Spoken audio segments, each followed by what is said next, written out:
우리는 지금까지 교회가 무엇인지, 참된 교회가 어떠해야 하는지, 그리고 교회가 왜 존재하는지에 대한 거대한 그림을 그려왔습니다. 하나님을 예배하고 세상을 향해 복음을 증거하며 서로를 세워주고 이웃을 섬겨야 한다는 교회의 거룩한 사명을 확인했습니다. 그렇다면 이 위대한 사명은 구체적으로 교회의 어떤 활동을 통해 이루어지는 것일까요? 만약 교회가 이 사명을 감당하는 군대라면 그 군대를 유지하고 훈련시키며 강하게 만드는 병참 기지의 핵심 기능은 무엇일까요?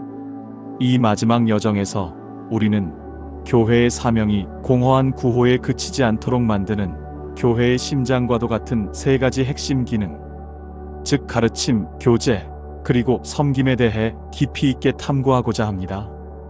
이 기능들은 교회를 살아 숨쉬게 하는 동력이며 성도들을 온전하게 세워 세상 속에서 그 사명을 감당하게 하는 힘의 원천입니다. 이 모든 기능의 궁극적인 가치는 바로 서로를 세워주는 생명 공동체가 되는 것입니다. 이 모든 기능의 원형은 성령의 능력으로 교회가 처음 탄생했던 바로 그 순간에 이미 나타났습니다. 사도행전 2장 42절은 초대교회가 전념했던 네 가지 핵심 활동을 기록합니다. 그들이 사도의 가르침을 받아 서로 교제하고 떡을 떼며 오로지 기도하기를 힘쓰니라. 이 짧은 구절 속에 건강한 교회가 수행해야 할 가장 본질적인 기능들이 담겨 있습니다. 예배와 기도는 3편에서 다루었으므로 여기서는 가르침과 교제, 그리고 그 결과로 나타난 섬김에 집중하려 합니다. 교회가 수행해야 할 첫 번째 기능은 바로 사도의 가르침을 받는 것, 즉 진리의 교육과 양육입니다. 교회는 단순한 사교 모임이나 감동적인 체험을 위한 장소가 아닙니다. 교회는 무엇보다도 하나님의 진리가 선포되고 그 진리를 배우고 그 진리대로 살아가는 법을 훈련받는 배움의 공동체입니다. 예수님께서 제자들에게 주신 지상 대위임령의 핵심 역시 단지 세례를 주는 것에서 그치지 않고 내가 너희에게 분부한 모든 것을 가르쳐 지키게 하라는 것이었습니다. 이 가르침은 두 가지 차원을 가집니다. 첫째는 복음의 핵심 진리를 선포하는 캐리그마입니다. 교회는 매주 강단을 통해 그리고 모든 모임을 통해 예수 그리스도의 십자가와 부활이라는 복음의 진리를 변함없이 선포해야 합니다. 이 복음 선포가 교회의 정체성을 확립하고 생명력을 부여하는 심장입니다. 둘째는 이미 믿은 성도들을 말씀으로 양육하는 디다케입니다. 이것은 성도들이 어떻게 하나님의 백성답게 살아가야 하는지를 가르치는 구체적인 삶의 교육입니다. 사도 바울은 에베소서 4장에서 교회의 다양한 직분이 주어진 목적이 성도를 온전하게 하여 봉사의 일을 하게 하며 그리스도의 몸을 세우려 함이라고 밝혔습니다. 교회의 기능은 성도들을 영적인 어린아이 상태에 머물게 하는 것이 아니라 그들을 그리스도의 장성한 분량에 이르도록 말씀으로 훈련시키고 성숙시키는 것입니다. 왜 이 가르침의 기능이 그토록 중요할까요? 하나님의 말씀, 즉 진리만이 우리의 믿음을 굳건하게 세우는 반석이기 때문입니다. 진리의 말씀 위에 서 있지 않을 때 우리는 사람의 속임수와 간사한 유혹에 빠져 온갖 교훈의 풍조에 밀려 요동하는 연약한 존재가 될 수밖에 없습니다. 또한 말씀은 우리가 죄와 싸울 수 있는 유일한 영적 무기, 즉 성령의 검입니다. 따라서 교회가 이 가르침의 기능을 소홀히 하는 것은 군인들에게 무기 없이 전쟁터에 나가라고 하는 것과 같으며 자녀들에게 밥을 주지 않고 굶기는 것과도 같습니다. 참된 교회는 무엇보다도 하나님의 말씀을 바르게 가르치고 배우는 일에 그 생명을 거는 공동체입니다.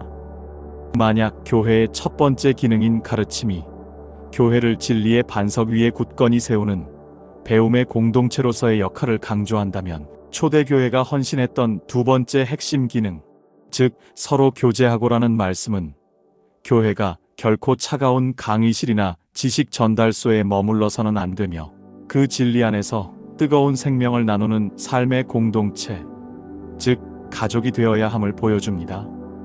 교회는 무엇을 아는가로만 평가받지 않고 어떻게 사랑하는가로 증명되기 때문입니다.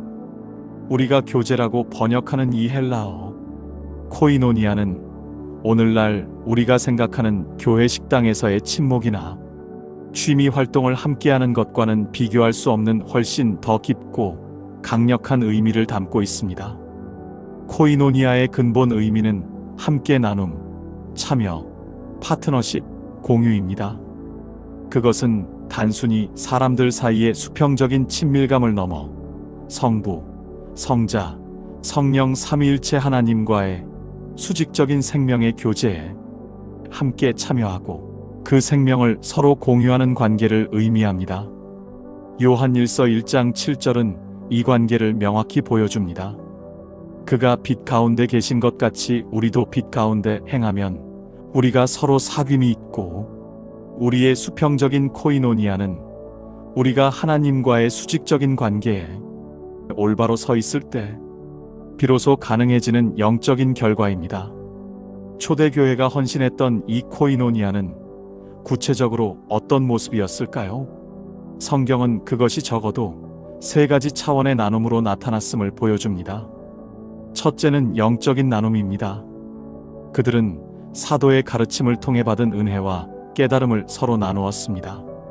함께 모여 떡을 떼며 주님의 희생을 기억했고 서로를 위해 오로지 기도에 힘썼습니다. 그들은 서로의 신앙을 격려하고 죄를 고백하며 영적인 싸움에서 혼자 버티는 것이 아니라 함께 싸우는 영적 전우였습니다. 히브리서 10장 24절에서 25절은 이 영적 나눔의 목적을 분명히 말합니다. 서로 돌아보아 사랑과 선행을 격려하며 모이기를 패하는 어떤 사람들의 습관과 같이 하지 말고 오직 권하여 그날이 가까움을 볼수록 더욱 그리하자. 모임의 목적은 서로를 돌아보고 격려하여 사랑과 선행을 지속할 힘을 얻게 하는 것이었습니다. 둘째는 정서적인 나눔입니다. 코이노니아는 좋은 일만 함께하는 피상적인 관계가 아니었습니다. 로마서 12장 15절은 즐거워하는 자들과 함께 즐거워하고 우는 자들과 함께 울라고 명령합니다. 갈라디아서 6장 2절은 너희가 짐을 서로 지라 그리하여 그리스도의 법을 성취하라고 말씀합니다. 초대교회는 한 지체의 기쁨을 나의 기쁨으로 여기고 한 지체의 고통을 나의 고통으로 여기며 삶의 무거운 짐과 아픔을 기꺼이 함께 짊어지는 운명 공동체였습니다. 이것은 세상이 줄 수 없는 그리스도의 몸 안에서만 경험할 수 있는 깊은 위로와 소속감을 제공했습니다. 셋째는 그리고 가장 도전적인 것은 물질적인 나눔이었습니다. 사도행전 2장 44절에서 45절은 오순절 성령 강림 직후 교회의 모습을 이렇게 증언합니다. 믿는 사람이 다 함께 있어 모든 물건을 서로 통용하고 또 재산과 소유를 팔아 각 사람의 필요를 따라 나눠주며 이것은 강제적인 사유재산 폐지나 공산주의가 아니었습니다. 그것은 성령의 뜨거운 사랑 안에서 형제의 필요를 나의 필요보다 더 중요하게 여기며 자신의 것을 기꺼이 내어놓는 자발적이고 희생적인 사랑의 실천이었습니다. 그들에게 재물은 움켜쥐기 위한 우상이 아니라 지체를 섬기기 위한 도구였습니다. 이러한 급진적인 나눔은 이기심과 탐욕을 최고의 가치로 여기는 세상 문화에 대한 가장 강력한 도전이자 하나님 나라의 가치관을 보여주는 살아있는 증거였습니다. 이처럼 코이노니아는 교회의 본질적인 기능입니다.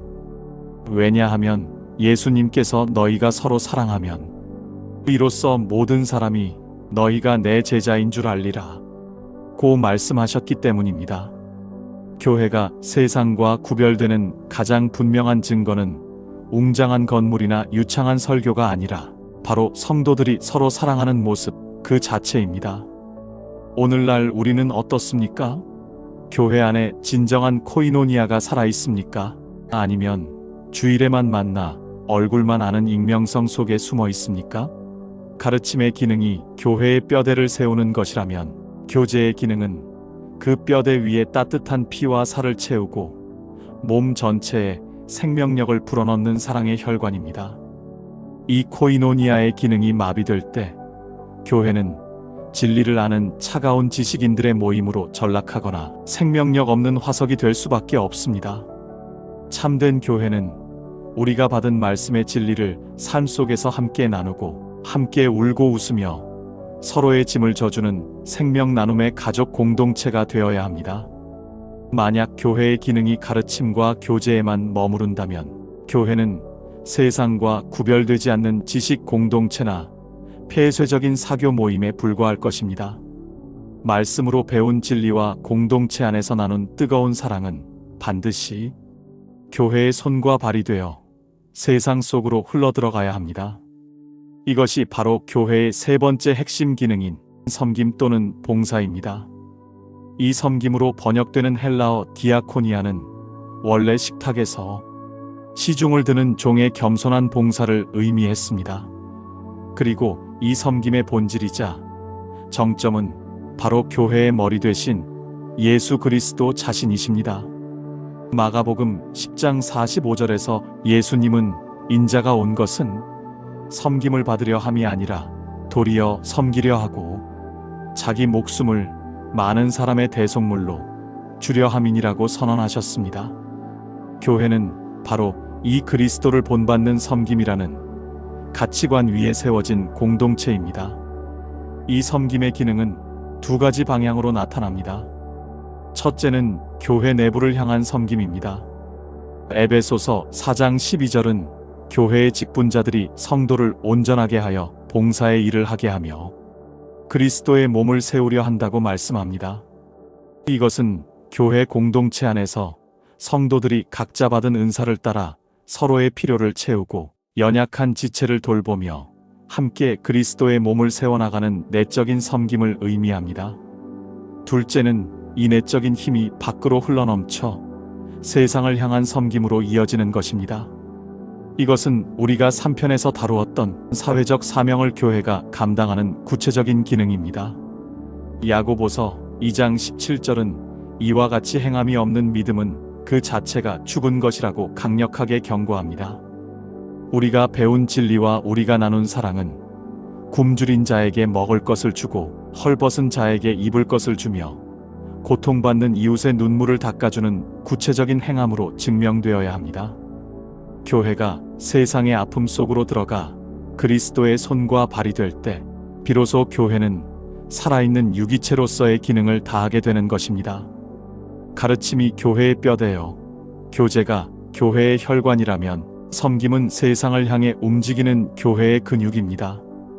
우리는 교회가 진리의 말씀 위에 굳건히 서야 하는 가르침의 공동체임을, 그리고 그 진리 안에서 서로의 삶을 나누는 교제의 공동체임을 확인했습니다.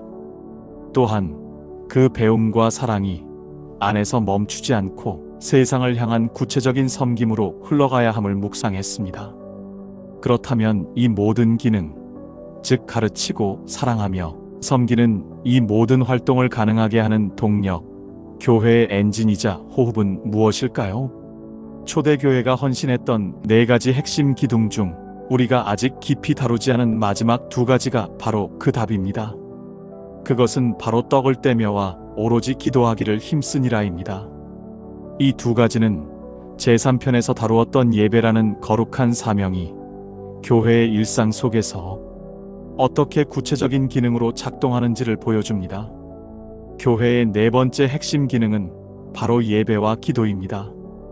이것은 다른 기능들과 나란히 존재하는 4번째 기능이 아니라 다른 모든 기능을 떠받치고 그것들의 생명력을 불어넣는 가장 근본적이고 중심적인 기능입니다.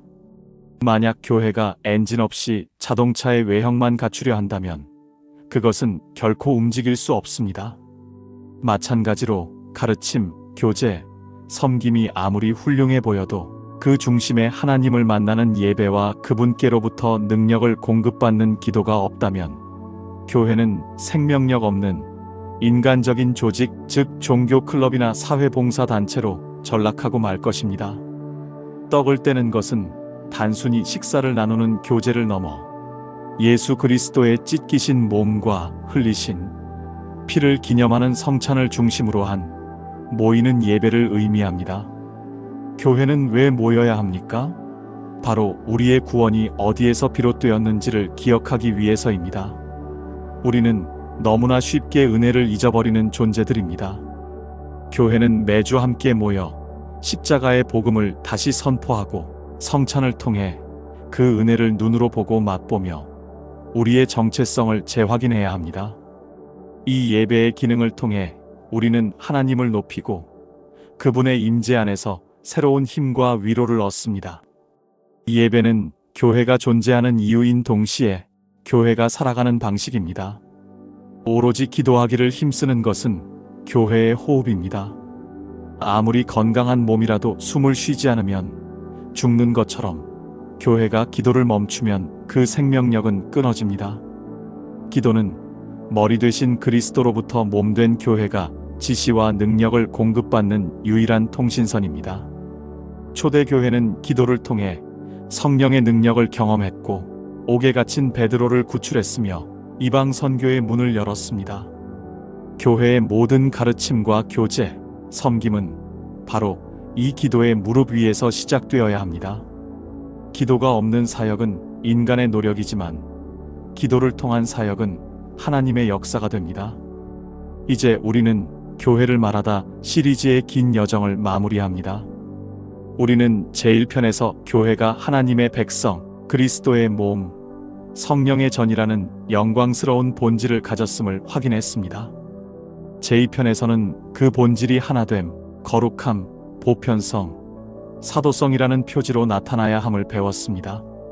제3편에서는 교회가 존재하는 이유가 예배, 선교, 양육, 섬김이라는 거룩한 사명에 있음을 깨달았습니다.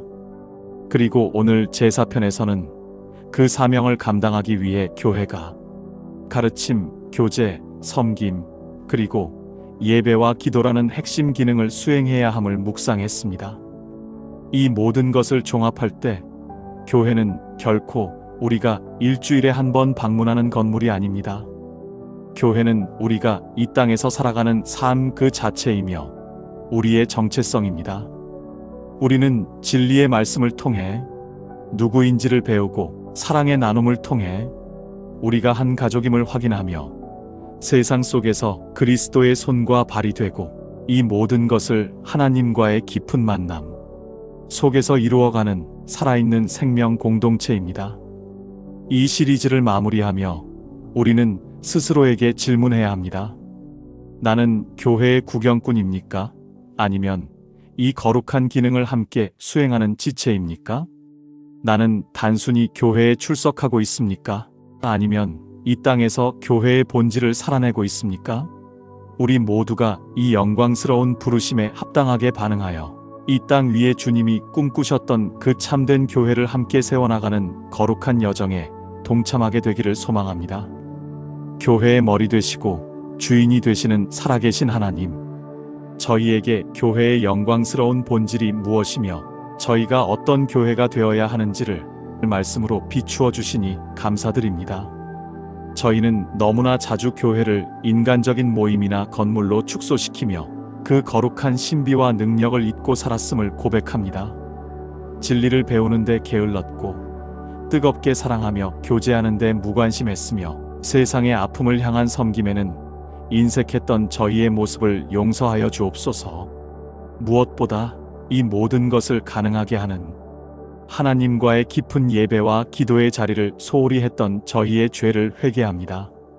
이제 간절히 구하오니 저희가 속한 교회가 깨어나게 하여 주옵소서. 다시금 사도들의 가르침 위에 굳건히 서는 교회가 되게 하시고 세상이 감히 흉내낼 수 없는 그리스도의 사랑으로 서로를 돌보는 교회가 되게 하여 주옵소서. 저희의 손과 발을 열어 이웃의 눈물을 닦아주는 섬김의 교회가 되게 하시고 저희의 심장이 다시 뜨거워져 살아있는 예배와 기도가 회복되는 능력의 교회가 되게 하여 주옵소서. 그리하여 저희 교회가 이 어두운 세상 속에서 참된 교회의 본질과 사명 그리고 기능을 온전히 감당함으로 잃어버린 영혼들을 주께로 이끌며 하나님께 영광 돌리는 거룩한 방주가 되게 하여 주옵소서. 다시 오실 우리 주 예수 그리스도의 이름으로 간절히 기도드립니다. 아멘. 이 영상이 주님의 은혜를 나누는데 도움이 되셨다면 채널을 위해 구독과 좋아요로 마음을 표현해 주시기를 부탁드립니다.